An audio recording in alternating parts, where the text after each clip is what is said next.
Live होगा। नमस्कार दोस्तों, हम लोग डिस्कस करने जा रहे हैं QIP 985। 985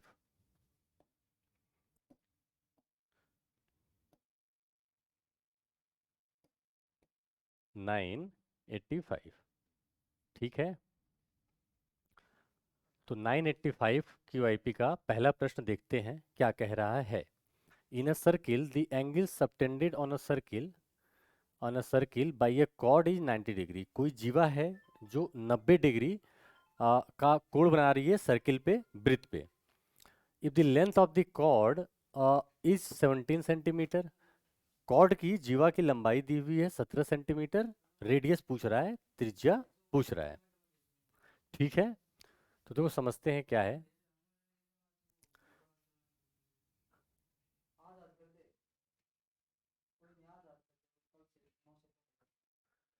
ठीक है, तो देखो सबसे पहले एक प्रॉपर्टी समझते हैं वृत्त की क्या होती है। कि अगर कोई मान लो कोई कॉर्ड है, कोई जीवा है जो सेंटर पे जो है, सेंटर पे आपका 2 थीटा एंगल बना रहा है। तो आप जानते हो कि ये सर्किल पे, ये वृत्त पे कितना कोण बनाता है, थीटा। ठीक है ना। इसी प्रॉपर्टी का इस्तेमाल करके इस प्रश्न का को सॉल्व करने की कोशिश करते हैं। तो ये बोल रहा है कि जो कॉर्ड है, हमारे सर्किल में जो कॉर्ड है वो जो है आपका 90 डिग्री बना रहा है। ठीक है ना, 90 डिग्री बना रहा है और लेंथ ऑफ कॉर्ड दी हुई है आपकी। तो देखो कोई कॉर्ड अगर 90 डिग्री आपका बना रहा है सर्किल पे, सरकमफ्रेंस पे, परिधि पे, तो सेंटर पे कितना बनाएगा, 180 डिग्री। और उसी को आप क्या बोलते हो, वही सबसे बड़ी कॉर्ड, सबसे बड़ी जीवा होती है, उसी को बोलते हैं डायामीटर, व्यास, है ना। डायामीटर, व्यास सबसे लंबी कॉर्ड होती है, ये सबसे लंबी जीवा होती है ना। क्यों? क्योंकि अब जो हो ये 101 लाइन है और जो 180 डिग्री से पास कर रही है। ठीक है ना। तो अब सिंपल हो गया प्रश्न। आपको दिया हुआ है कि कॉर्ड की लेंथ जो है 17 सेंटीमीटर है, 17 सेंटीमीटर है टोटल ये आपकी लेंथ, ये टोटल 17 दिया हुआ है। तो इसका हाफ जो होगा हमारा रेडियस हो जाएगा। यही तो प्रश्न में पूछा था कि रेडियस क्या है। तो रेडियस जो है आपका 17/2, 2 8 जा 16, 8.5। C option is our correct option. अगले प्रश्न पे चलते हैं। क्या कह रहा है समझते हैं।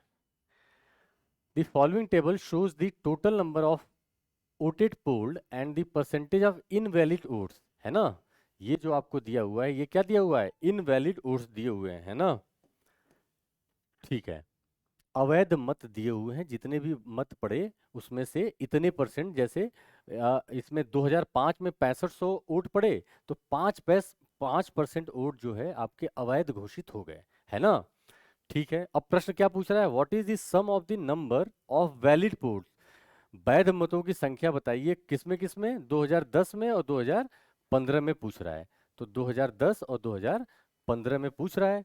तो अब देखो आ, आपको क्या करना है, सिंपल 8,000 का 7% तो आपके इनवैलिड वोट्स हैं, अवैध मत हैं। तो वैध मत कितने होंगे, 93% हो जाएंगे। तो इसका 93% आप निकालोगे तो 93/100 ये कैंसिल आउट, ये हो जाएगा 8 3 या 24, 2 कैरी, 9 8 या 72, 74 और ये 0, है ना। तो 7,440, 7,000 किसके, 8,000 के, हमने 2010 का पूछा था, सही है। और अब 2015 का निकाल लेते हैं। तो 2015 का इनवैलिड वोट्स आपके 15% है, तो वैलिड कितने हो जाएंगे, 85। लेकिन इंटू करने में दिक्कत हो सकती है, इसलिए पहले 15% निकाल लेते हैं, फिर माइनस कर दिया जाएगा, सही है ना। तो 94 का 15% जो है कितना हो जाएगा, 15 4 जा 60, 6 कैरी, और 59 जा 135, और 6 141। इतने तो आपके अवैध मैथ हो गए। तो वैध मत 9400 में आप 1410 जो है माइनस कर देंगे। 9 13 में से 4 गया 9, 8 में से 1 गया 7।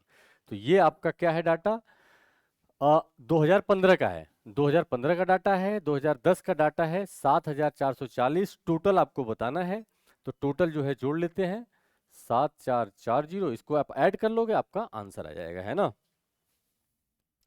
आपका ठीक है, ये ऑप्शन इसमें मिसिंग है, इसको इन दोनों को ऐड करेंगे, 7440 और 7990, इन दोनों को ऐड करोगे, आंसर सही है ना।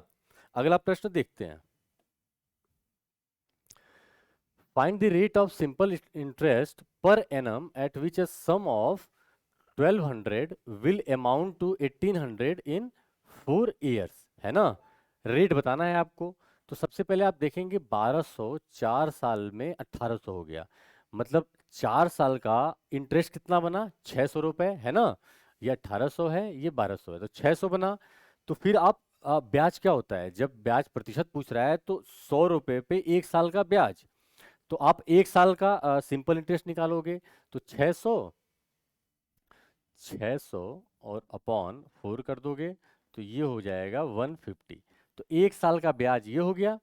अब जो है आपसे प्रतिशत पूछ रहा है, तो 1200 पे निकाल दो, है ना। तो 1200 पे जब निकालोगे, तो 1200 और इंटू 100, ठीक है। तो 12 वन जा 12 और 12 वन जा 12, 3 बचा, 12 टू जा 24, 12 फाइव जा 60, 12.5%, B option is our correct option.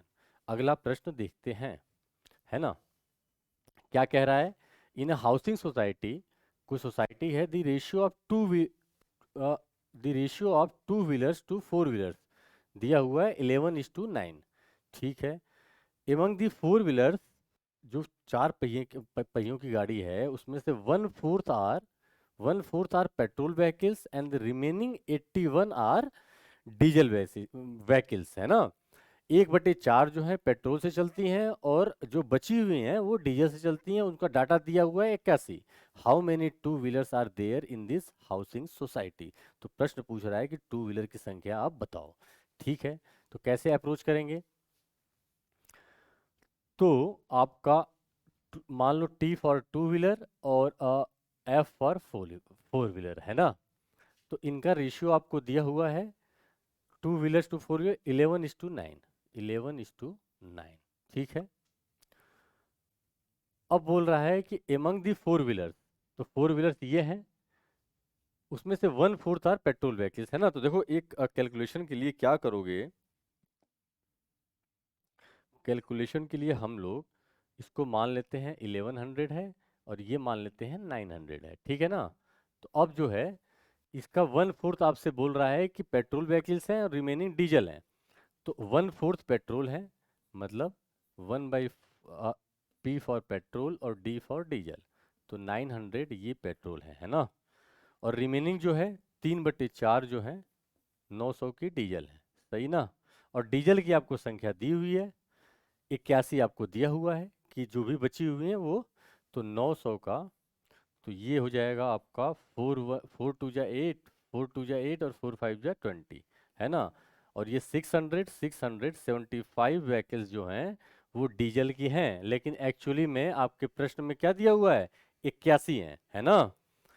तो ये 675 यूनिट जो है आपकी 81 को रिप्रेजेंट कर रहा है।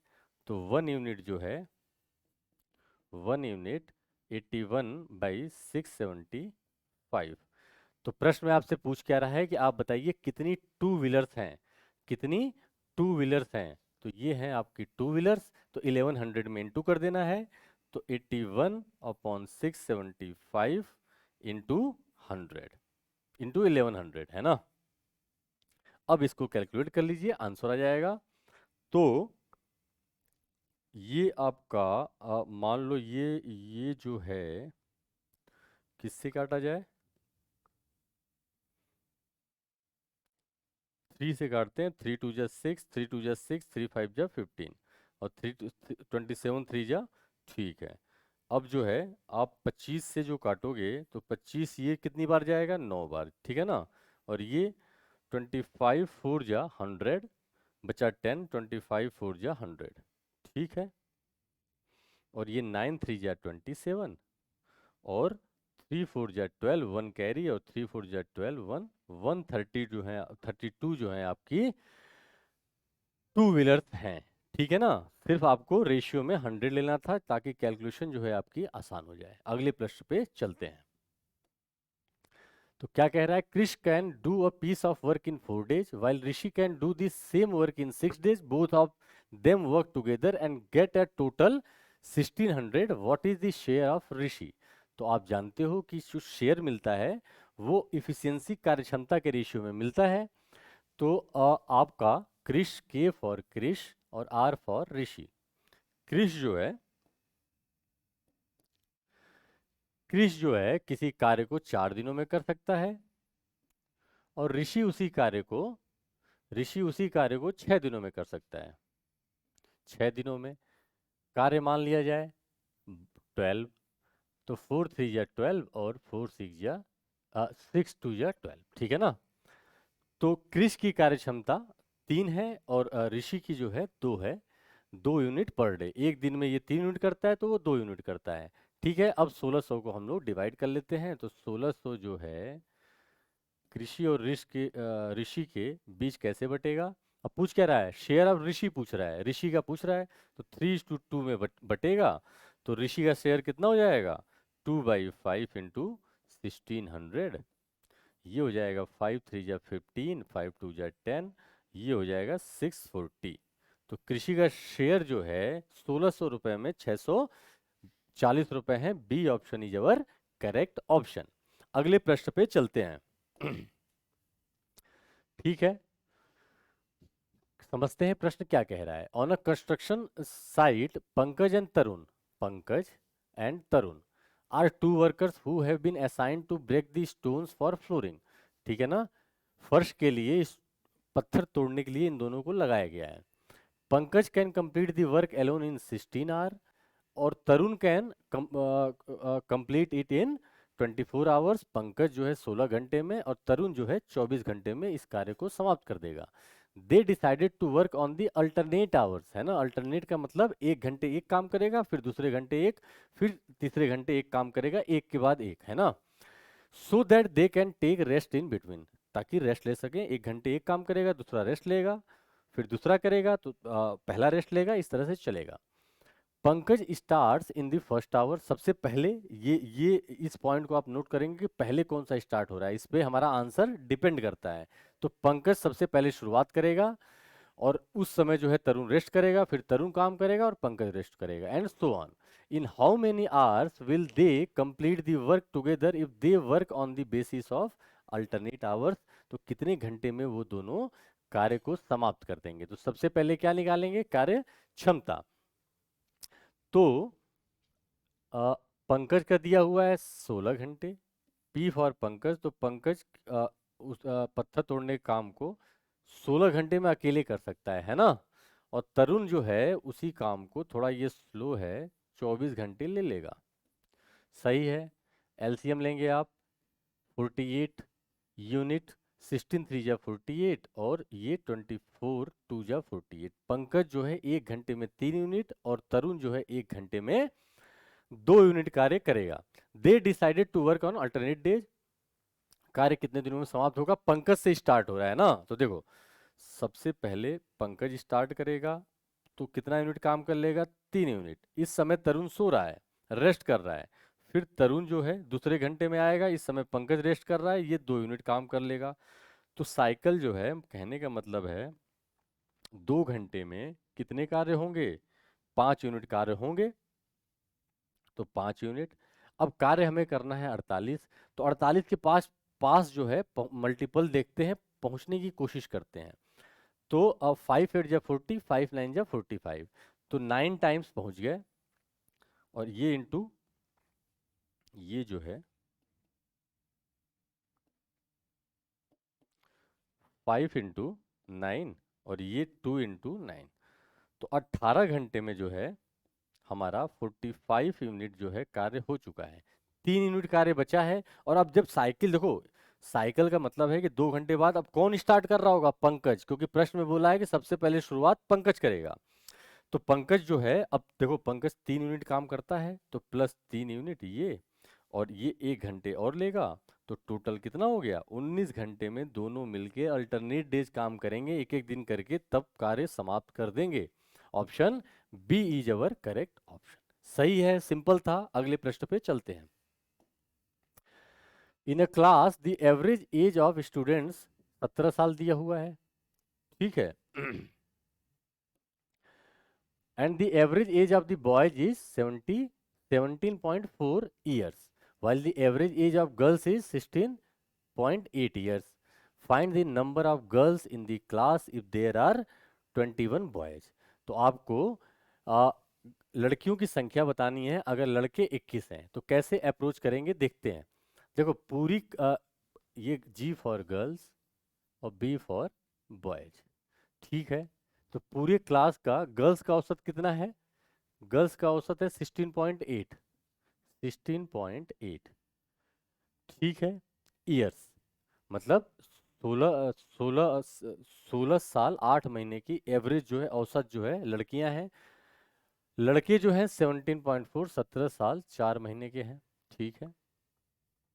या मंथ में नहीं, 16.8, ठीक है ना। और ओवरऑल एवरेज कितना है? 17 है, पूरे क्लास का, लड़की और लड़के मिला के। और प्रश्न में दिया हुआ है कि जो लड़कियों की संख्या ज्ञात कीजिए। अगर लड़कों की संख्या, तो हम लोग क्या लगा देंगे? Mixture and allegation. लड़कों की संख्या है 21, ठीक है। तो लड़कियों की बताइए, है ना, ये चीज बताना है हमें। n मान लेते हैं। तो कैसे अप्रोच करेंगे? देखिए, बड़े में से छोटा घटाएंगे, तो अभी तो बड़े में से छोटा घटाएंगे, और ये 21 दिया हुआ है, तो देखते हैं कितना यूनिट यहाँ पे है। तो 17 माइनस 16.8, तो ये कितना आ जाएगा? देखो,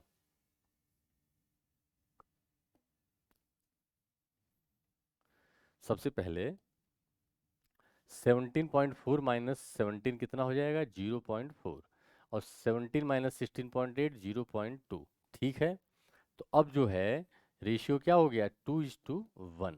प्रश्न में दिया हुआ है, प्रश्न में आपके दिया हुआ है कि ये लड़कों की संख्या है 21, तो लड़कियों की संख्या कितनी हो जाएगी?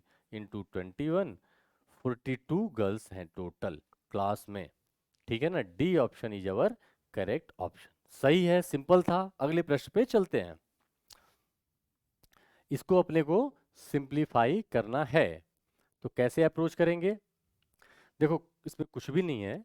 हम लोग क्या है, ए प्लस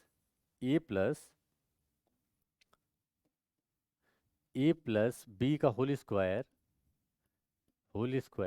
प्लस ए माइनस बी का होल स्क्वायर का फॉर्म है, ठीक है। तो अब इसको आप ओपन करोगे, सिंप्लीफाई करेंगे, तो आपका क्या आएगा? 2a² plus b²। सही है ना। अब जो है a अपने प्रश्न में क्या दिया हुआ है? तो आंसर हमारा 2a जो है आपका 5x है, तो 5x का स्क्वायर 25x², और प्लस b जो है आपका 4y है, तो 16y², ठीक है। तो अब जो है इसमें इंटू करेंगे, तो 50 और 32, कौन सा ऑप्शन? B option is. और ध्यान से देखेंगे, इसमें भी 50 और 32 है, लेकिन 50 के साथ x है, तो option B is our correct option. सही है, सिंपल है। अगले प्रश्न पे चलते हैं। क्या कह रहा है प्रश्न? प्रश्न जो है क्या कह रहा है? 34। तो the following table shows the percentage of marks obtained by 5 students in different subjects. Different subjects में बच्चों द्वारा, 5 स्टूडेंट द्वारा जो मार्क्स पाए गए हैं, वो इसकी लिस्ट दी गई है, ठीक है। तो अब प्रश्न क्या पूछ रहा है? The total marks obtained by Raju are, ठीक है ना। और परसेंटेज दिया हुआ है, परसेंटेज दिया हुआ है। तो देखो राजू का, देखो कुछ इस तरीके से है, डाटा लिख देता हूं मैं, इसमें थोड़ा क्लियर नहीं हो रहा है। तो देखो, राजू जो है केमिस्ट्री में जो है टोटल मैक्सिमम मार्क्स थे 300 के, ठीक है ना। देखो, केमिस्ट्री में 300 मार्क्स का था। मैथ्स में जो है 300 मार्क्स का पेपर था। और फिजिक्स में जो है 150 का पेपर था। और हिंदी में जो है, हिंदी का 300 नंबर का पेपर था। और इंग्लिश का 200 का। ठीक है। और प्रश्न आपसे पूछ रहा है कि टोटल मार्क्स राजू द्वारा कितना पाया गया। अब देखो, तो प्रतिशत दिया हुआ है कि इसमें इसमें जो है राजू 60% वोट नंबर पाता है। मैथ्स में राजू जो है 85% मार्क्स पाता है। ठीक है। फिजिक्स में जो है आपका 90% मार्क्स पाता है। ठीक है। और इसमें 80% मार्क्स पाता है, किसमें, हिंदी में। और 65% मार्क्स जो है आपका इंग्लिश में पाता है। ठीक है। और आपको निकालना है कि टोटल मार्क्स राजू के कितने थे। ठीक है ना। बस टोटल मार्क्स है ना, परसेंटेज नहीं पूछ रहा है। तो देखो क्या है, 60%, आप केमिस्ट्री में 300 का करोगे तो एक चीज़ ध्यान रखो कैलकुलेशन पर्पज से, कि देखो अगर हम लोग 60% जो है ना आप निकालते हो 300 का, तो हमेशा ध्यान रखो कि 2 जीरो जो है ना ये परसेंटेज खा जाता है। तो 2 जीरो अपने आप कैंसिल हो जाएगा, बाई 100 करोगे कैंसिल हो जाएगा। तो देखो परसेंटेज 2 जीरो खा गया, तो 180 नंबर यहाँ पे, 180 नंबर जो है यहाँ पे। ठीक है।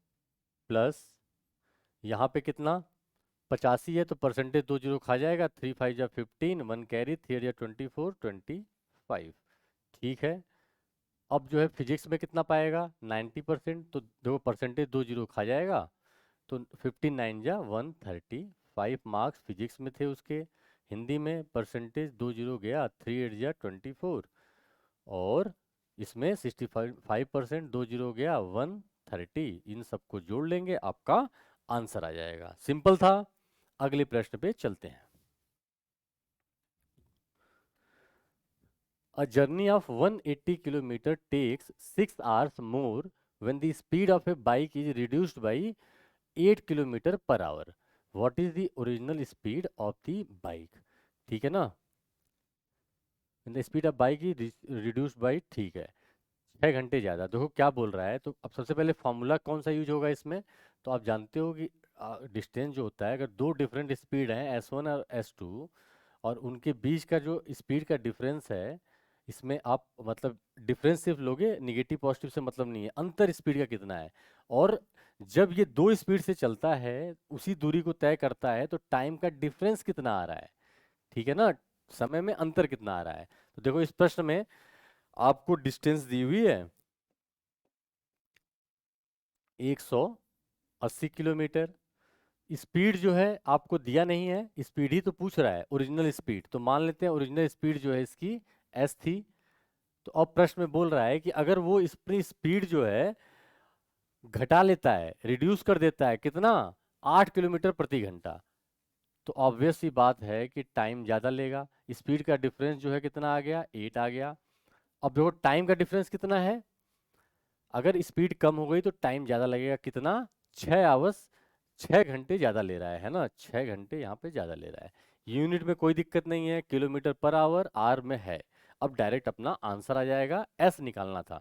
लेकिन इसमें भी आप क्वाड्रेटिक इक्वेशन, द्विघाती समीकरण बनेगा जिसको सॉल्व नहीं करोगे, ऑप्शन से हम लोग करने की कोशिश करेंगे। ठीक है। तो अब देखिए, ये इससे कैंसिल आउट होगा, तो 6 3 जा 18 30। तो यहाँ से s इंटू एस माइनस 8 जो है आपका कितना आ गया, 8 3 जा 24, 240 आ गया। ठीक है। तो अब देखिए ऑप्शन जो है, तो देखो अगर 25, देखो बस बस फील करना है, कैलकुलेट नहीं करना है पूरी तरीके से। पहला ऑप्शन देखते हैं। पहला अगर ऑप्शन आप देखोगे तो 25 है।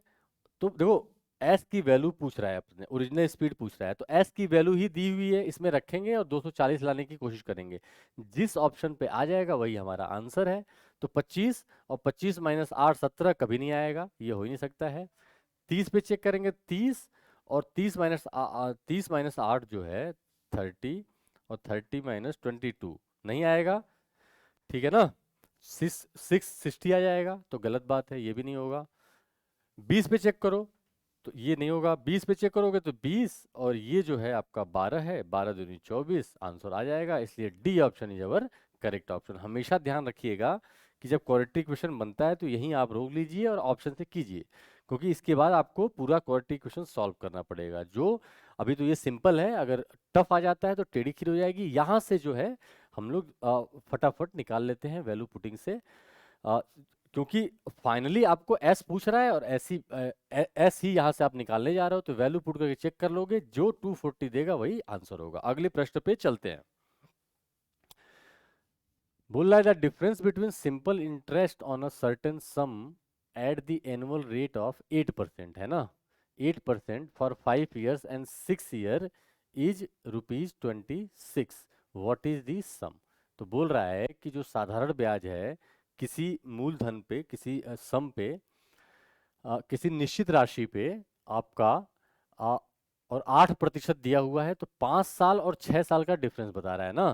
तो देखो क्या है, अगर 8% है तो 8% 5 साल का, और आठ और जो है 6 साल का, 8% जो है 6 साल का, तो डिफरेंस कितने का हो गया?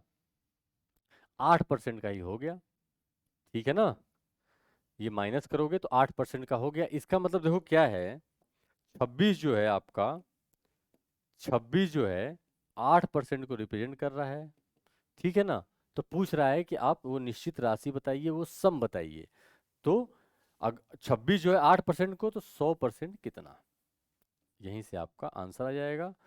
तो 8 3 जा 24 कैंसिल होगा, 4 2 जा 8 और ये 25, 2 13, 13 5 जा 65, 13 5 जा 65, 6 कैरी, 13 2 जा 26 और 6 ₹325 जो है आपका प्रिंसिपल था। 3 ए option is our correct option, सही है। अगले प्रश्न पे चलते हैं। तो क्या कह रहा है question number 37, Nakul went to the market to buy groceries, है ना, राशन लेने जाता है। He has some money with him, कुछ पैसे हैं उसके पास, 20% of which is used to buy wheat flour, है ना, आटा। 25% जो रिमेनिंग है उसका वो स्पेंड करता है कुकिंग ऑयल पे। If he is left with ₹900 then find out total amount of money that Nakul had. तो नकुल कितने पैसे लेके गया था? तो मान लेते हैं कि एक्स रुपए लेके गया था। उसके बाद उसने क्या किया, उसने खरीदा आटा, वीट, ठीक है ना, कितने का? 20% का। तो 20% मतलब 1/5, तो कितना बचा? 4/5, सही ना। 20% जो है आपका 1/5 है, तो 5 में 1 खर्च कर दिया, तो कितना बचा? 4/5। अब जो भी पैसा बचा है वो उसका रिमेनिंग जो है 25% ऑफ द रिमेनिंग किस पे खर्च करता है? कुकिंग ऑयल पे। तो 25% खर्च करता है, और उसके पास बचता है कितना? 900 रुपये। देखो फिर से 25% खर्च कर देगा, मतलब 1/4, तो 4 में 1 खर्च कर दिया, तो 3/4 बचा। और फाइनली उसके पास कितना पैसा बचा? 900 रुपये। यहाँ से कैलकुलेट कर लेंगे, 4 से 4 कैंसिल, 300 ये हो गया, और 5 3 जा 1500, तो एक्स जो है 1500, मतलब 1500 रुपये उसके पास स्टार्टिंग में थे। कौन सा option? C option is our correct option, सही है, सिंपल है। अगले प्रश्न पे चलते हैं। अब इसमें सावधानी से करेंगे, बोर्ड मास लगेगा, पूरा डाटा नहीं दिया हुआ है क्या। क्वेश्चन नंबर 38, ठीक है। तो 12/5 इंटू 20/3 है ये, अच्छा दिया हुआ है, ठीक है ना, 20/3, ठीक है। तो इसको सॉल्व करने की कोशिश करते हैं। तो देखो सबसे पहले क्या है, बोर्ड मास है ना। बोर्ड मास में सबसे पहले ब्रैकेट और फिर ऑफ, फिर डिवीजन, फिर मल्टीप्लिकेशन, फिर एडिशन और फिर सब्ट्रैक्शन, जानते हो आप। तो सबसे पहले ऑफ को, मतलब इस चीज को सॉल्व करो। तो 45 इंटू 1/5, 5 9 जा 45, तो ये हो गया 117 डिवाइडेड बाई 9 प्लस 12/5 और इंटू 20/3, ठीक है। अब इसके बाद डिवीजन सबसे पहले, तो ये डिवीजन करोगे तो 9 1 जा 9 और 9 3 जा 27, ये प्लस आ जाएगा। और फिर मल्टीप्लिकेशन, तो ये हो जाएगा 5 4 जा 20 और 3 4 जा 12, तो 4 4 जा 16, और 16 plus 13 29। Option A is our correct option, सही है, सिंपल था। अगले प्रश्न पे चलते हैं। A truck driver, a truck covers three equal distances of 100 kilometer at the speed of 200 kilometer per hour, 300 kilometer per hour, 600 kilometer per hour. Find the average speed of the truck for the whole journey. तो देखो, एक तो तरीका है कि आप जानते हो कि एवरेज स्पीड जो है टोटल डिस्टेंस, तो टोटल डिस्टेंस कितनी है? 100 किलोमीटर की है। देखो पहले बना लेते हैं।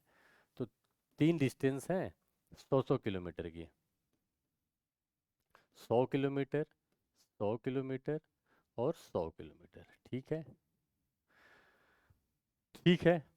अब जो है स्पीड दिया हुआ है आपको तीनों, 200 किलोमीटर पर आवर ये है, 200 किलोमीटर पर आवर, और दूसरी है 300 किलोमीटर पर आवर,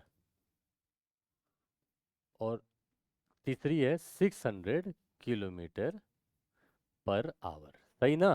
तो देखो, एक तो डिटेल में इसको बेसिक तरीका क्या है कि total distance upon total time. Total distance कितनी है? 300, और टोटल टाइम, तो यहाँ पे टाइम निकालोगे तो 100/200, 1/2, ये 100/300 तो 1/3, और ये 1/6। ठीक है ना? इसको कैलकुलेट करेंगे आंसर। दूसरा तरीका है कि देखो ये क्या है, 1:1:1 है ना? इसको रेशियो में देख लेंगे। अब देखो क्या है, 200, 300 और 600 का एलसीएम क्या होगा? 600। तो अब तीनों मान लो आप 600, 600, 600 और 600 है ना? तो अब देखो इसमें टाइम कितना? 3 घंटा। इसमें टाइम कितना? 2 घंटा। इसमें टाइम कितना? 1 घंटा। तो 6×3 = 18, तो 600 × 3 डिस्टेंस हो गई, और टाइम कितना? 3, 2, 5, 1, 6। काटोगे 100, 300 जो है आपका 300 घंटा, 300 किलोमीटर प्रति घंटा आपका एवरेज औसत चाल आ जाएगी, है ना? तो option D is our correct option. ठीक है ना? अभी तो सिंपल था, तो किसी भी मेथड से कर सकते थे। अगर थोड़ा लेंदी होता है तो इस रेशियो मेथड से भी किया जा सकता है। एक्चुअल डिस्टेंस का एवरेज स्पीड पे कोई फर्क नहीं पड़ता है। अगला प्रश्न देखते हैं। तो अगला प्रश्न क्या कह रहा है? The curve surface area of a cylinder and a cone of equal radius is x² centimetre and y² centimetre respectively, क्रमशः। तो बोल रहा है कि और इफ x=y, ठीक है, and slant height of a cone is a centimetre, then the height of cylinder. देखो प्रश्न क्या कह रहा है पहले समझते हैं। ठीक है ना? तो देखो, एक सिलेंडर है, एक जो है अपने पास सिलेंडर है, ठीक है, और एक कोन है, एक कोन है। अब प्रश्न बोल रहा है कि x=y, x=y क्या है? Curve surface area of a cylinder and a cone of equal radius. पहले तो दोनों के रेडियस इक्वल है, तो रेडियस जो है r है इसकी भी, और इसकी भी r है। ठीक है। इज x एंड y, तो कर्व सरफेस एरिया है ना, जो है आपका आपका वक्र पृष्ठीय क्षेत्रफल, किसका? बेलन का, और और कोन का बराबर है ना? x जो है आपका वक्र पृष्ठीय क्षेत्रफल है, इसका क्या कहते हैं? इसका x है, वक्र पृष्ठीय क्षेत्रफल CSA, और इसका y है, दोनों बराबर है। तो दोनों का कर्व सरफेस एरिया बराबर है। ठीक है। और कोन का आपको स्लैंट हाइट दिया हुआ है, मतलब ये चीज दी हुई है। कोन में आपको ये चीज दी हुई है, L दिया हुआ है, स्लैंट हाइट A दिया हुआ है ना? A दिया हुआ है। ठीक है। अब आपसे पूछ रहा है कि सिलेंडर की हाइट बता दीजिए। ये चीज, ये बता दीजिए h क्या होगा, है ना? A के फॉर्म में आएगा। तो सिंपल है, curve surface area of cylinder क्या होता है? 2 पाई बेस का पेरीमीटर इंटू हाइट, 2 पाई रेडियस r है इंटू h, और कोन का पाई आर, आर जो है सेम है, पाई आर एल, एल की जगह a। ठीक है। अब ये जो है आपका पाई से पाई कैंसिल, आर से आर कैंसिल, और आपको h चाहिए था, तो h जो है a/2 2 आ जाएगा। Option B is our correct option. सही है, सिंपल था। अगले प्रश्न पे चलते हैं। The numerator of a fraction, जो अंश है, is one more than 6 times its denominator. अब उसके बाद आगे बोल रहा है कि if 32% of this fraction is taken then in the resultant fraction the denominator becomes equal to 125 and the numerator doubles. तो बताइए 2/11 part of the given fraction, ठीक है ना, जो भिन्न है उसका 2/11वां भाग बताना है। तो देखिए सबसे पहले क्या करेंगे हम लोग, मान लेते हैं भिन्न को, अंश जो है n है और हर जो है d है, न्यूमरेटर और डिनोमिनेटर, d फॉर डिनोमिनेटर, ठीक है ना। अब जो है बोल रहा है, गिवन क्या है कि न्यूमरेटर जो है आपका डिनोमिनेटर के, न्यूमरेटर जो है of fraction is one more than 6 times its denominator. इसका क्या मतलब हुआ, न्यूमरेटर जो है डिनोमिनेटर का 6 गुने से एक बड़ा है, ठीक है, ठीक है। अब बोल रहा है प्रश्न कि if 32% of this fraction is taken, तो देखो फ्रैक्शन है क्या, d के फॉर्म में ले लेते हैं, 3d प्लस 1/d, इसी का कितना 32%, ठीक है ना, 32%, ठीक है। अब this fraction is taken then in the resultant fraction, जो अब जो भिन्न आएगा उसका डिनोमिनेटर जो है, जो आपका अंश है, हर है, becomes equal to 125 and the numerator doubles. तो न्यूमरेटर जो है डबल हो जाता है, मतलब 2 और 3d प्लस, इसमें आपको d लिखने की जरूरत भी नहीं थी, तब भी आ जाता। चलो ठीक है, 3d, ये न्यूमरेटर जो है आपका अंश डबल हो जाता है और हर हर जो है 125 हो जाता है, यही तो प्रश्न बोल रहा है। तो अपने को क्या चाहिए, एन और डी चाहिए, है ना, वो फ्रैक्शन आ जाएगा, फिर 2/11 उसका निकाला जाएगा। तो अब देखो क्या है, यहाँ से पहले तो कट्टम कुट्टम खेल लेते हैं।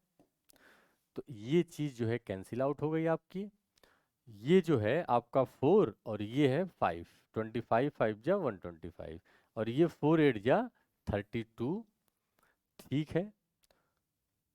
तो और ये 2 4 जा 8, तो d जो है आपका कितना आ गया, d उधर जाएगा तो 20 आ गया, डिनोमिनेटर 20 आ गया। तो जो ये फ्रैक्शन है, d की वैल्यू 20 आ गई, तो n की वैल्यू कितनी, n की वैल्यू 26 जा 120, तो 121 न्यूमरेटर आ गया। अब जो है इसका मतलब हमारा फ्रैक्शन हो गया 121/20, और बोल रहा है कि इसका 2/11 पार्ट लेना है, 2/11 लेना है, ठीक है, ठीक है। ये कैंसिल आउट होगा तो 11 टाइम्स और ये 10 टाइम्स, तो 11/10, 11/10 मतलब 1.1, B option is our correct option. Simple था, जैसे जैसे ये बोल रहा था वैसे वैसे हमने कर दिया, आंसर आ गया। अगले प्रश्न पे चलते हैं। क्या बोल रहा है, sine x minus cos x दिया हुआ है और sine x plus cos x दिया हुआ है 2/5, और आपको इसकी वैल्यू जो है निकालनी है, ठीक है। तो देखो आपको क्या दिया हुआ है, साइन एक्स, देखो sine x minus cos x ऊपर है, sine x plus cos x नीचे, बस मैं उल्टा इसको अपोजिट लिख देता हूँ, कोई दिक्कत नहीं है, अपॉन प्लस कॉस एक्स और sine x minus cos x, तो ये क्या हो जाएगा आपका 5/2, है ना, 5/2 हो जाएगा। अब कंपोनेंडो डिविडेंडो लगा देते हैं, उसमें क्या होता है कि अगर कंपोनेंडो डिविडेंडो क्या होता है कि अगर a plus B C and D, short में सी एन डी हम लोग ये हथियार लगाने जा रहे हैं, तो अगर a प्लस बी और a माइनस बी, ये जो है मान लो m/n है, m/n है, ठीक है। तो a/b यहाँ से डायरेक्ट क्या आ जाता है, m+n, सेम रिएक्शन हो जाएगा, और m-n, इसको देखो अप्लाई करते ही हमें टेन थीटा मिल जाएगा, है ना, या a plus B a minus B, तो sine theta, sine x upon cos x, sine x upon cos x, ठीक है। अब जो है ये इसमें सेम रिएक्शन करोगे, m+n, तो 5+2 7 और 5 - 2 3, सही है। अब देखो अपने को चाहिए कॉट की वैल्यू, तो इसको अपोजिट कर देंगे, तो कॉट की वैल्यू कितनी आ जाएगी, कॉट एक्स यहाँ से 3/7 अपोजिट कर देंगे ना, 3/7। अब उसमें रख लेते हैं। तो अब जब रखोगे आप तो 1 प्लस 3/7 मतलब 9/49, और ये 1 - 9/49। ठीक है, अब देखिए 49 और प्लस 9 कितना हो जाएगा, 58। तो ये 58 और 49 तो कैंसिल हो जाएंगे, 49 ये 40 हो जाएगा, है ना। और ये आप कैलकुलेट करोगे तो 4 × 1 = 4, 4 × 4 = 16, 4 × 5 = 20, 10 है तो 1.45 सही है। B option is our correct option. B option जो है करेक्ट ऑप्शन सही है, सिंपल था। बस हमने एक थोड़ा सा और शॉर्टकट मेथड क्या हो सकता है इस पे बात की, वरना आप क्या करते, इसको क्रॉस मल्टीप्लाई करते और वहां से कॉट निकालते और वहां से भी इजीली आंसर आ जाता। सही है, बस हमने इसमें थोड़ा सा सी एंड डी कंपोनेंडो और डिविडेंडो का लॉजिक सीख लिया। इस टाइप के प्रश्न में आप अप्लाई कर सकते हैं, आपका टाइम सेव हो जाएगा। अगले प्रश्न पे चलते हैं। तो ठीक है, ये आपको एक इक्वेशन दी हुई है ट्रिग्नोमेट्रिक, और आपसे पूछ रहा है ए एंगल पूछ रहा है ना। ठीक है, तो इसको सॉल्व करने की कोशिश करते हैं। तो देखिए ये क्या होगा, इसको हम एलसीएम लेंगे तो 1 - sin A और ये हो जाएगा 1 + sin A, 1 + sin A सही है। अब जो है ऊपर कॉस, तो इससे जो है डिवाइड करेंगे तो अब क्या जाएगा, कॉस ए इंटू दिस, तो कॉस ए और प्लस कॉस ए साइन ए सही है। और दूसरा 1 + sin A से करेंगे तो 1 - sin A, तो कॉस ए और माइनस कॉस ए साइन ए। ठीक है, यहां से ये दोनों कैंसिल आउट हो गए। ऊपर जो है 2 cos A आ जाएगा, ऊपर जो है 2 cos A और नीचे जो है A + B मतलब 1 - sin² A cos² A आ जाएगा। यहां से cos A और ये पावर चला जाएगा, 2/cos A मतलब 2 sec A, 2 sec A। और ये इक्वल टू क्या है अपना 4, 2 sec A = 4 है, तो sec A = 1/2। तो किस वैल्यू पे, 1/2 नहीं 2 है ना। तो sec A जो है 2 किस वैल्यू पे आता है, 60 डिग्री पे आता है। cos 60 जो है 1/2, उसका उल्टा 2, तो 60 डिग्री ये है। तो ये तो हो गया डिटेल मेथड। आप जो है डायरेक्ट ऑप्शन यहाँ ये वैल्यू ऑप्शन से उठा के इसमें एक ही जगह रखते, जिसमें 4 आता वो आंसर हो जाता। ऐसे भी ऑप्शन के थ्रू किया जा सकता है। अगले प्रश्न पे चलते हैं। A man drives his car for 24 kilometre, 24 kilometre at a speed of 48 kilometre hour. ठीक है ना, 24 किलोमीटर की दूरी कार से 48 किलोमीटर प्रति घंटे की चाल से जाता है, ड्राइव करता है। एंड और नेक्स्ट जो है अगले 1.5 घंटे he drives at a speed, अगले 1.5 घंटे वो 80 किलोमीटर प्रति घंटे की चाल से ड्राइव करता है। फाइंड ही एवरेज स्पीड। तो देखो डाटा क्या दिया हुआ है, डाटा आपको दिया हुआ है 24 किलोमीटर, 24 किलोमीटर और स्पीड है आपकी 48 किलोमीटर/आवर। ठीक है, और दूसरा है कि 1.5 घंटा ये टाइम दिया हुआ है और आपको स्पीड दी हुई है 80 किलोमीटर/आवर। ठीक है ना। तो अब देखो क्या है, एवरेज स्पीड मतलब टोटल डिस्टेंस, कुल दूरी अब बटे कुल समय। तो कुल दूरी तो 24 है और ये दूरी नहीं पता अपने को, तो कैसे आ जाएगी, इन दोनों को इनटू करोगे तो 15 × 8 = 120, 12 किलोमीटर जो है ये आ गया। ये जो है 12 किलोमीटर हो जाएगा, 12 किलोमीटर। ठीक है, तो ये तो आपकी दूरी हो गई, और समय बटे समय, तो समय यहाँ पे कितना आ जाएगा, आधा, 24/48, तो 0.5 घंटे यहाँ लगेंगे और यहाँ पे लगे थे आपके 1.5 घंटे। तो टोटल जो है 30 36 और ये हो जाएगा 2, तो एवरेज स्पीड जो हो जाएगी 18 किलोमीटर प्रति घंटा हो जाएगी। ये गड़बड़ा गया क्या? तो 12, ठीक है। 2, क्या पूछ रहा है? Find he average speed in the entire journey. ठीक, अच्छा ठीक है, ओके। 24 बटे सही तो आ रहा है, 24 किलोमीटर, उसकी गति किलोमीटर प्रति घंटे में ज्ञात कीजिए। और ये जो है आपका, इन दोनों को इनटू कर देंगे तो आपकी डिस्टेंस आ जाएगी। तो ठीक है, तो 12 total distance upon total time. तो टाइम यहाँ पे आधा घंटा और यहाँ पे 1.5 घंटा, 2 घंटा, तो 18 क्यों आ रहा है? A man drives his car for 24 kilometre at a speed of this. 24 kilometre, ठीक है।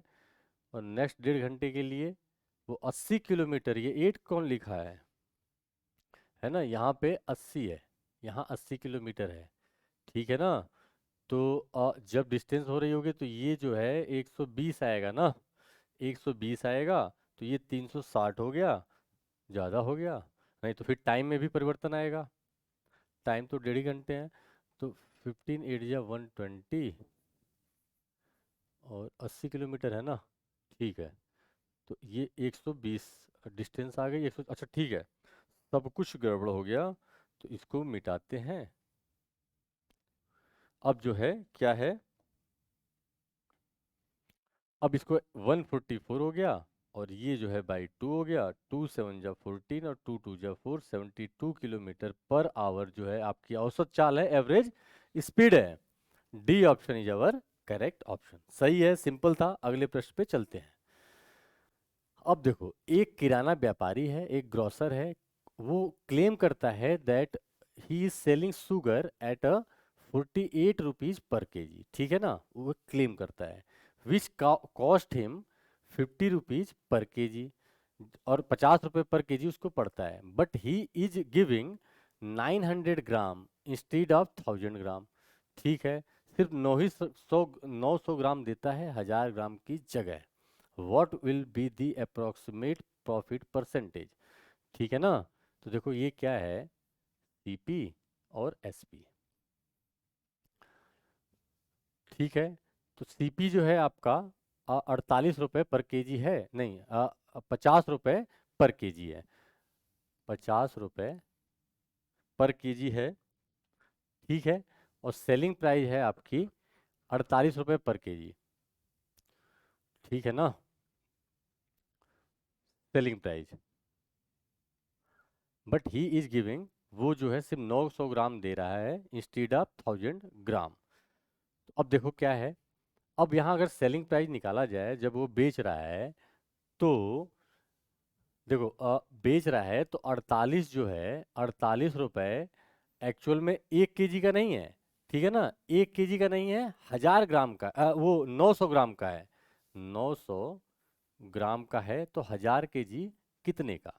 सिंपल है।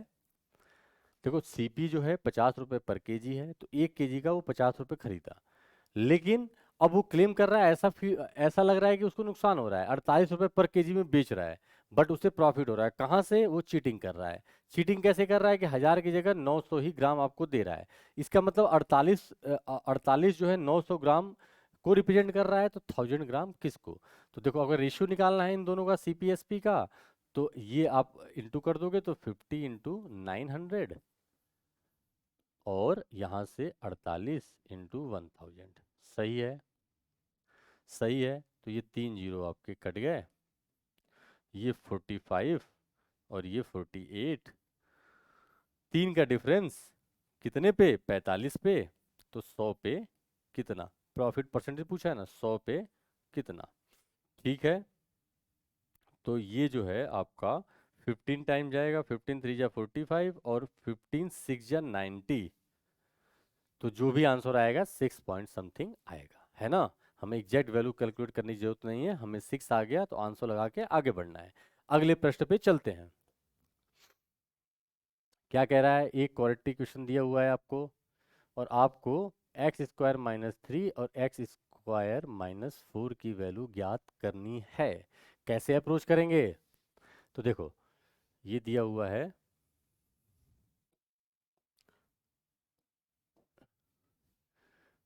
तो देखो क्या करते हैं, ये आपको एक क्वेश्चन दिया हुआ है, x square minus 3x plus 1 equal to 0। तो देखो एक काम करते हैं, अपने को एक्स स्क्वायर चाहिए ना, तो हम लोग सबसे पहले x प्लस 1 एक्स से डिवाइड कर दो, तो x-3 plus 1/x equal to 0। तो यहाँ से x प्लस 1/x की वैल्यू आपकी आ जाएगी 3, ठीक है ना। तो x square plus 1/x square की वैल्यू क्या आ जाएगी? तो 3a² माइनस ए, 3 स्क्वायर 9 माइनस 9 माइनस 2 7 आ जाएगी, ठीक है। अब यहाँ आ जाओ, ठीक है। और यहाँ से 4 की x⁴ की, ये देखो अगर इंटू करते हैं हम लोग, ये दिया हुआ है x² माइनस 3 और x² माइनस 4, ठीक है। तो ये अगर इंटू करोगे तो x⁴ हो जाएगा, और -7, ये -4x² माइनस 3, तो -7x² और +12 हो जाएगा ना, ठीक है। तो यहाँ से अब देखो, यहाँ से x² कॉमन लो, थोड़ा सा सेट करने की जरूरत है ना, x² कॉमन लो तो x² माइनस 7 हुआ और +12 है। अब देखो यहाँ से ये चीज जो है हमारी कितनी आई है, 7 आई है, ये चीज हमारी 7 आई है। तो यहाँ से क्या करेंगे, x² माइनस 7 की वैल्यू चाहिए आपको, x² माइनस 7 की वैल्यू क्या हो जाएगी, -1/x²।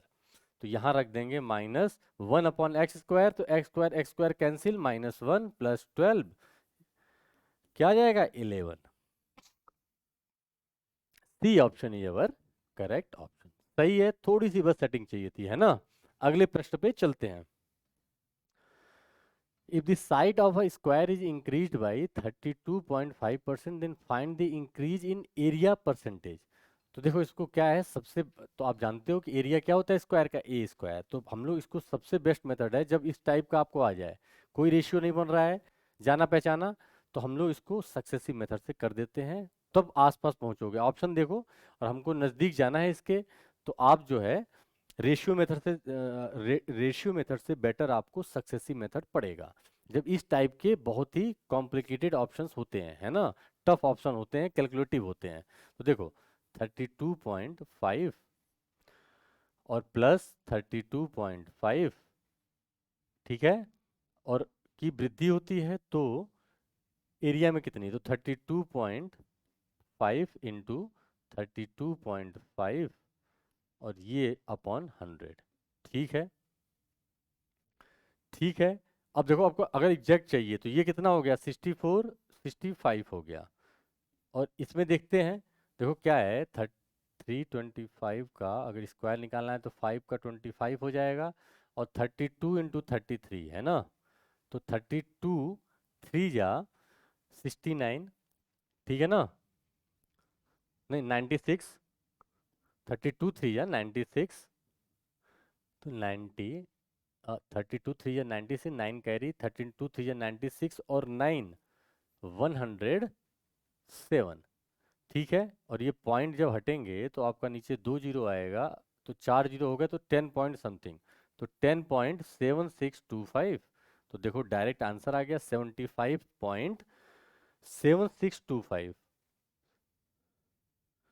7, ठीक है। तो ये जो है अपना 105 था, तो हमारा बी ऑप्शन जो है करेक्ट ऑप्शन हो जाएगा, है ना, एग्जैक्ट आंसर आ जाएगा इससे। रेशियो मेथड से करोगे तो काफी कैलकुलेटिव हो जाएगा, ठीक है। अगले प्रश्न पे चलते हैं। क्या बोल रहा है, 3 companies of soldiers containing 120 192 144, 120 192 144 soldiers सैनिक हैं, are to be broken down into smaller groups. उसको छोटे छोटे ग्रुप में बांटना है, such that each group contains soldiers from one company only. और एक ही कंपनी से होना चाहिए, है ना। अगर 120 वाले में से आपको ऐसा ग्रुप बनाना है कि इसी कंपनी से वो ग्रुप हो, है ना, सेम ग्रुप से, and all the groups have equal number of the soldiers. तो कहने का मतलब है कि इन तीनों को पकड़ना है, तीनों में छोटे छोटे ग्रुप होंगे, और शर्त इतनी है कि जो छोटे ग्रुप होंगे उनकी जो संख्या होंगी सब में सेम होगी, और सारे ग्रुप जो है अपनी अपनी कंपनी के होंगे। तो यही यहाँ पे आप क्या निकालते हो, एचसीएफ, है ना। मतलब एचसीएफ, और वो देखो क्या, what is the least number पूछा है। लीस्ट नंबर मतलब मैक्सिमम ग्रुप बनाने की कोशिश करोगे, बड़े बड़े ग्रुप बनाने की कोशिश करोगे, लेकिन नंबर बराबर होना चाहिए सब में, इस कंपनी में भी, इस कंपनी में, इस कंपनी में, जो ग्रुप हैं। तो यही हमारा क्या आता है, हाईएस्ट कॉमन फैक्टर का रोल आता है, जब बिल्कुल हाईएस्ट फैक्टर हमें निकालना पड़ता है इन तीनों का। तो देखो कैसे निकालोगे एचसीएफ, 120, 192 और 144। तो देखो सबसे शॉर्टेस्ट मेथड क्या होता है कि आप जो है डिफरेंस लेंगे, ठीक है ना। तो सबसे कम डिफरेंस इसमें और इसमें, देखिए किसमें कम डिफरेंस है, इस वाले में है। तो इसमें डिफरेंस है कितना, 50, 42, ठीक है ना। नहीं देखो, इस इसमें सबसे कम डिफरेंस होगा इन दोनों में ना, 120 और 44 में, तो डिफरेंस कितना आया, 24 आया, ठीक है ना, 24 का आया, ठीक है। तो 24, 120, 192, 144, ठीक है ना। तो डिफरेंस जो है हमारा 24 का आ रहा है। तो हम लोग जो है 24 के फैक्टर ही लेंगे। तो इसमें फैक्टर नहीं आ रहे हैं, ठीक है। ये देखते हैं कितना है, 40, 50, 42, 46, ठीक है ना, 44, 50, 42, 48, ठीक है। और ये जो है 62 है, तो 192, ठीक है, 24, इसका आप एचसीएफ निकालोगे तो जो मिनिमम डिफरेंस है, मिनिमम मिनिमम डिफरेंस जो है 120 और 144 में है। इन्हीं के फैक्टर को देखते हैं, 24, ठीक है, 19, 20, what is the least number of total groups formed, ठीक है। Okay, what is the least number of total groups पूछ रहा है, तो सबसे पहले आप एचसीएफ निकालो, ठीक है ना। देखो एचसीएफ निकालेंगे तो 24 सबसे छोटा डिफरेंस देखा जाता है, सबसे छोटा 24। अब देखो क्या, तीनों को डिवाइड कर रहा है ये, तो 5 गुना अगर करोगे तो इसको डिवाइड कर देगा, और 8 टाइम्स जो है ये चला जाएगा, 8 4 32, 8 2 16, सही है। और ये जो है आपका 6 टाइम चला जाएगा, तीनों को डिवाइड करेगा, 24 हमारा एचसीएफ आ गया, हाईएस्ट कॉमन फैक्टर। मतलब क्या आया, 24 के छोटे छोटे ग्रुप हम लोग बना सकते हैं।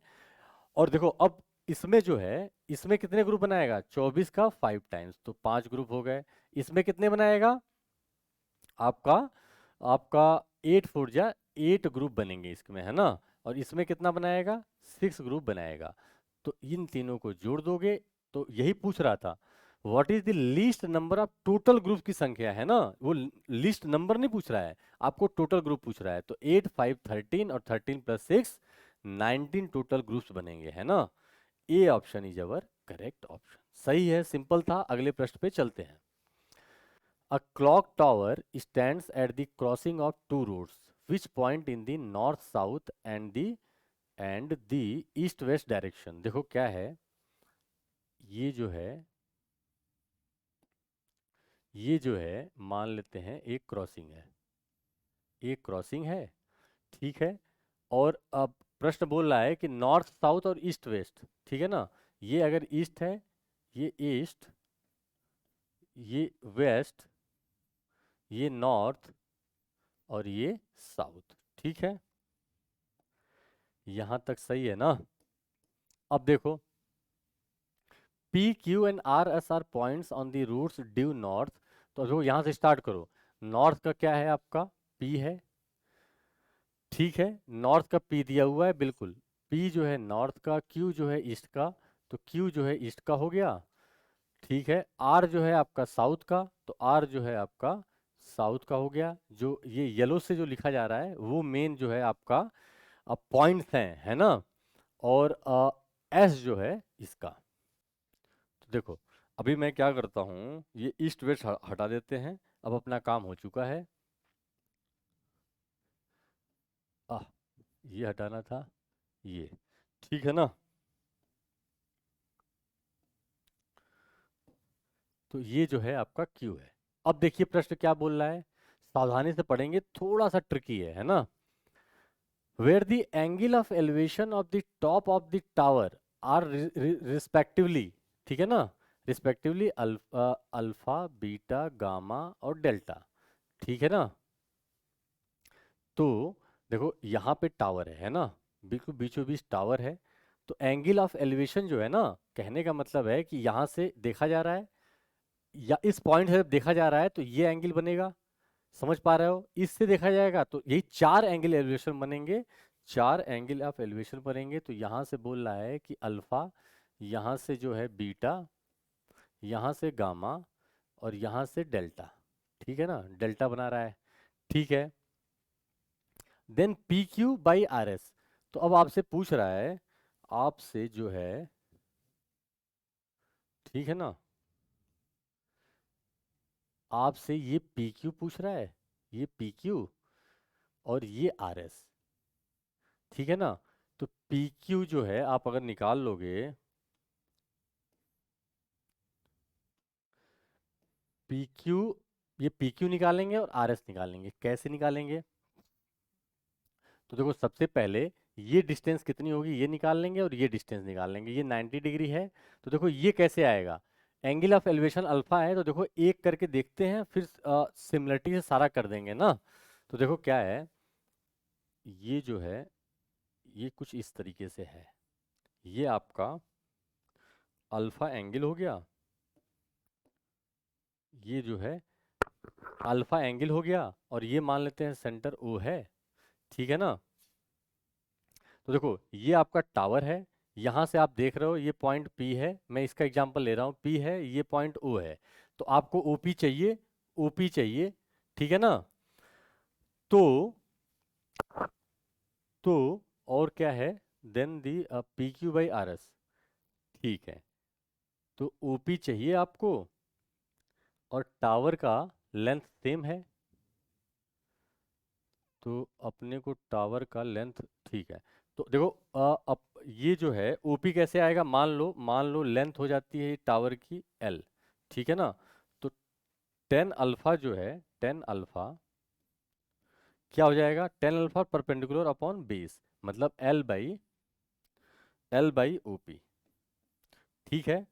तो यहाँ से अगर ओपी आपको निकालना है, ओपी, तो ये हो जाएगा 10 अल्फा नीचे आएगा एल कॉट अल्फा, ठीक है, एल कॉट अल्फा। एल जो है लेंथ ऑफ टावर है, क्लॉक टावर जो है ना, ठीक है।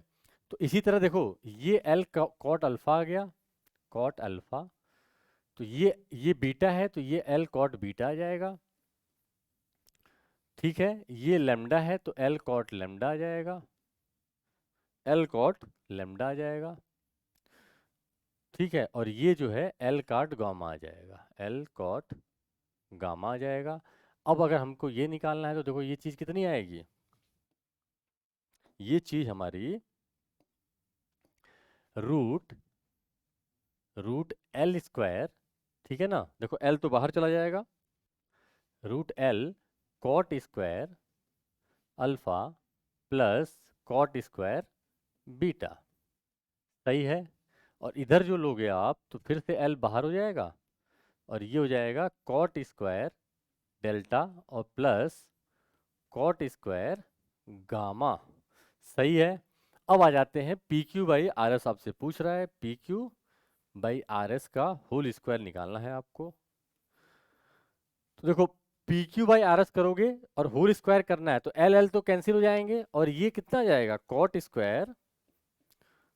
Square alpha plus cot square beta upon cot square delta और plus cot cot square gamma, ठीक है। ये रिजल्ट आप लोग ध्यान भी कर सकते हैं। और प्रोसेस ये होता है, कौन सा ऑप्शन दिख नहीं रहा है इसमें, तो 49 ना, 49 जो है 49, तो cot square alpha plus cot square beta upon cot square delta और cot square gamma, A option is our correct option. देख लीजिएगा इसको, ए ऑप्शन जो है करेक्ट ऑप्शन था। प्रोसेस ये था, है ना, समझ की बात थी। अगला प्रश्न देखते हैं क्या कह रहा है। P and P B are two tangents to a circle with centre O from a point P outside the circle. तो देखो क्या है, बोल रहा है कि दो टेंजेंट्स हैं, ये सर्किल है, पी ए पी बी, एक बाहर कोई पॉइंट है पी, और ये जो है पी है। तो पी ए और पी बी जो है आपके टेंजेंट्स हैं, सही है। आगे प्रश्न क्या कह रहा है, A and B are points on the circle, A और बी सर्किल पे वृत्त पे बिंदु हैं, सही है। Angle A P B, A P B जो है 100 डिग्री दिया हुआ है, ये एंगल जो है आपको 100 डिग्री दिया हुआ है, और आपसे पूछ रहा है ओ ए बी, सेंटर जो है ओ है, तो O A B, O A B, ये एंगल पूछ रहा है आपसे, ये एंगल पूछ रहा है, ये वाला एंगल पूछ रहा है। कैसे अप्रोच करेंगे, तो आप जानते हो कि ये एंगल जो है, ये एंगल और प्लस ये 180 डिग्री होता है, ठीक है ना, तो ये हो जाएगा हमारा 80 डिग्री। अब देखो 80 डिग्री हो गया, और आप जानते हो ये रेडियस है, तो ये दोनों साइड बराबर, तो ये दोनों एंगल बराबर होंगे। तो अगर ये थीटा होगा तो ये भी थीटा होगा।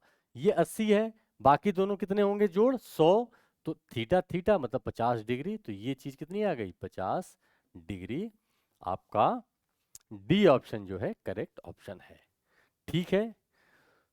तो ये था हमारा QIP 985। नेक्स्ट QIP के साथ फिर से नेक्स्ट QIP फिर से डिस्कस करेंगे, तब तक के लिए बहुत बहुत धन्यवाद।